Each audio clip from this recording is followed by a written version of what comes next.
Okay, good morning, this is Neo and this is the official test ride of the Trident 660. Well, official on my end. Anyway, yeah, let's have a quick look around at the bike.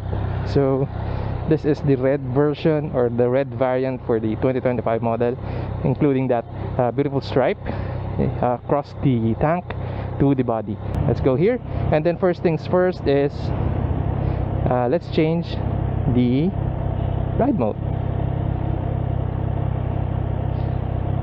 I wonder if it changes response. I think there's an improvement. Okay.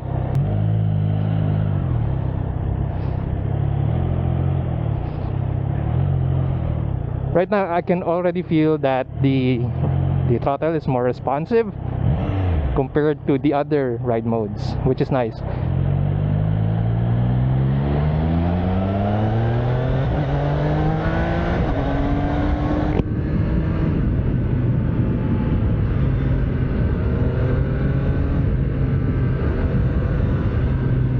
You know, the sport mode, it's a lot more aggressive compared to the other ride modes. Yeah, right now I'm already impressed. And did I mention it has auto blip? Oh my god. The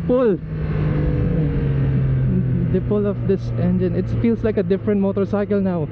Like I mentioned earlier, the problem was the throttle response, which was really delayed. As you can see here, it's really hard to see from moving, but it's a lot responsive now.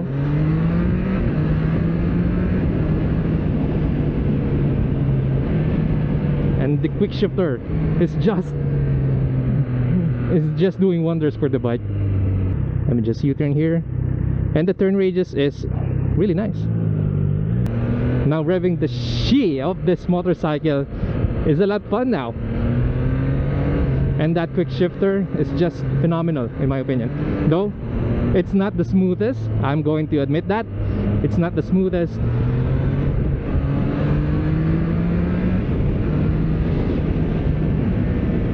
But it's still effective. And for that price point of 524,000 Philippine pesos, it's already a lot.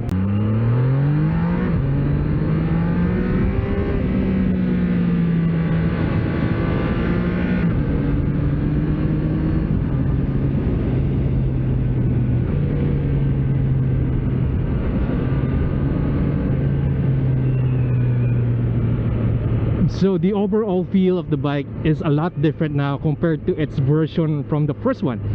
So it's a lot responsive now. It's a lot sportier, as the ride mode says it is, or the name of the ride mode. It's a lot faster. So so yeah, it's a lot better. Also, compared to my previous video that was actually years ago, so the comparison of my riding skills is different back then. When it comes to braking, one of my favorite parts of the Triumph Trident is the actually nice braking feel. Even though the mounting is different and it's only 2 pots, the amount of braking that this bike is capable of is sufficient to its power. So no need to put 4-pot piston calipers here just to have that kind of braking. I think that's too much in my opinion, actually.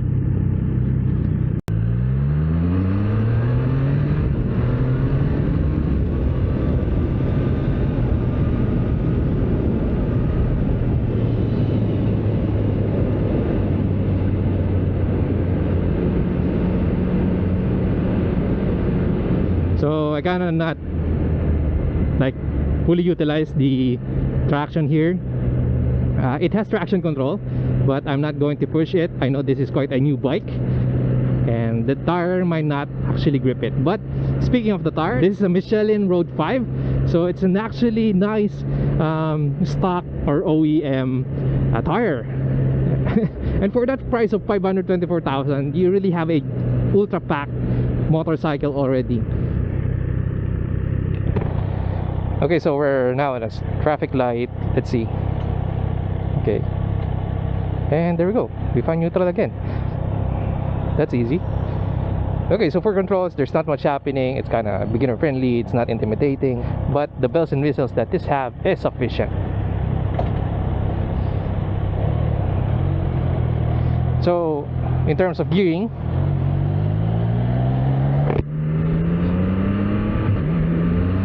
you see how jerky the quickshifter affects because I'm in low RPM, but previous quickshifters doesn't even allow you to shift if you're in a lower RPM. So modern quickshifters is really effective now.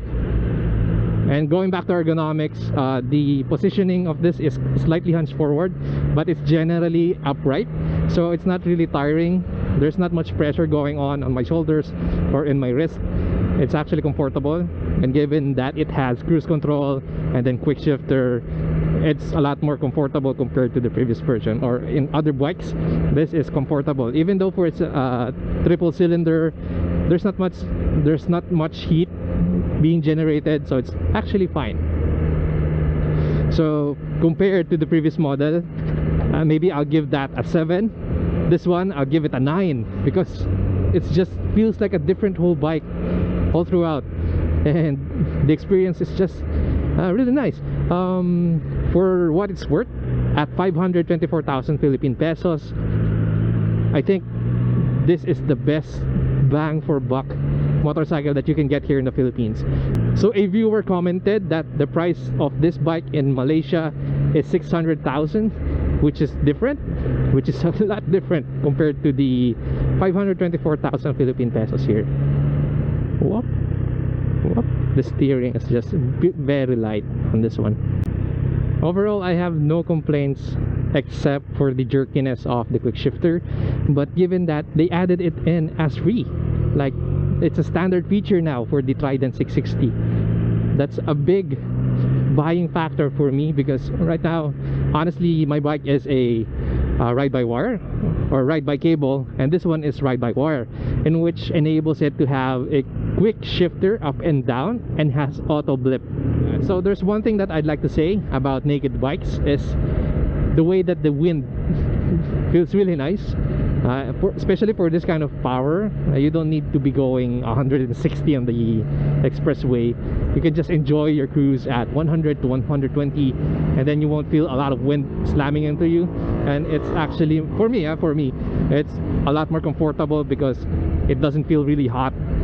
The wind is nicely blowing through the body, through your helmet.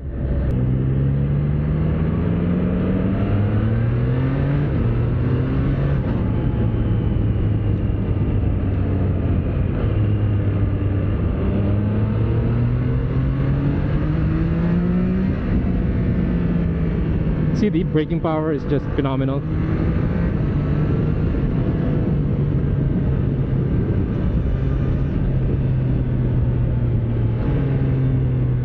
You see, auto blip, it's just wow.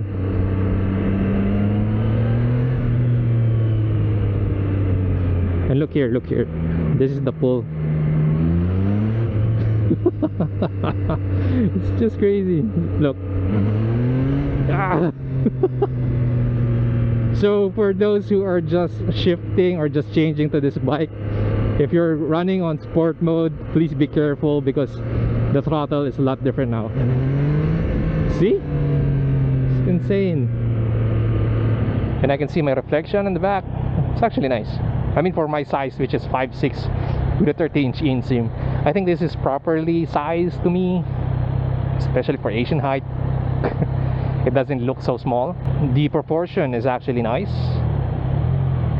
Okay, so this has a slipper clutch, so the clutch pull is not that really hard. It's actually comfortable. I'm just using my 2 fingers. Okay, so this is a triple cylinder bike. I've been riding for about 20 to 30 minutes now, and if the fan turns on, you will feel heat on the front part of your legs.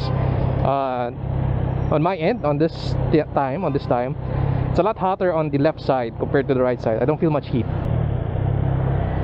As you can see here, there's a turn signal which is activated, and one of its features is it auto cancels after a few seconds.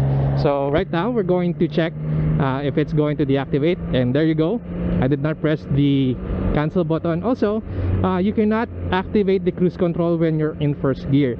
So right now it's activated, so we're in cruise control. You don't need to apply any throttle. It will store the last speed you were in, and you can deactivate it by pulling the throttle, or there, pressing the front brakes, or the, let me try, the rear brakes. There, the rear brakes as well. Okay. So at higher RPMs, which is common among bikes, you will feel a bit of vibration. I will present it to you. Hold on, let me just shift down. There's no vehicle in front. Yeah, there's a vibration. Even at 6,000 RPM, but it's not that bad. I mean, you're already in the higher rev range, so that's fine. It's not to the point that it's really uncomfortable. It's just common between motorcycles. So if you want the best with the less or with the least amount of vibrations, go for an inline 4, and if not, you can even go for an inline 6. But for something that's a triple cylinder, it's like the balance between the power or the torque of the twin and the smoothness and the upper end power of the inline 4s. So it's like the best middle ground between motorcycle engine types. Okay, so let's do one more pull.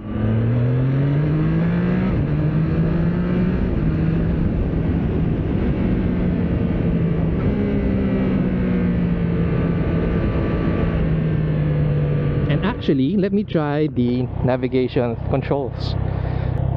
Would you like to pair? How do I say yes? Huh? And for the bikes when prompted. Oh man. Okay, let's do this. Maybe I'll just change routes.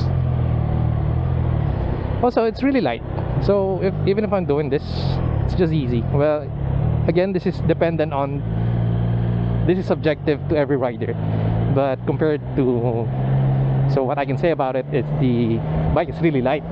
So even though you need to maneuver with heavy traffic, it's doable and it's easy. Cruise control, let's go. There we go.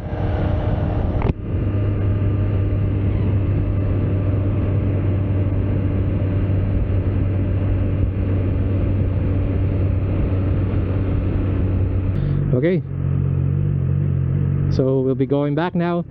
So that's it for our episode for today. Thank you so much for watching. If you have any questions, please feel free to comment down below. And if you like this kind of content, please subscribe to the channel. And if you like this episode as well, please leave a like. This is Neo. As always, ride safe and see you on the road.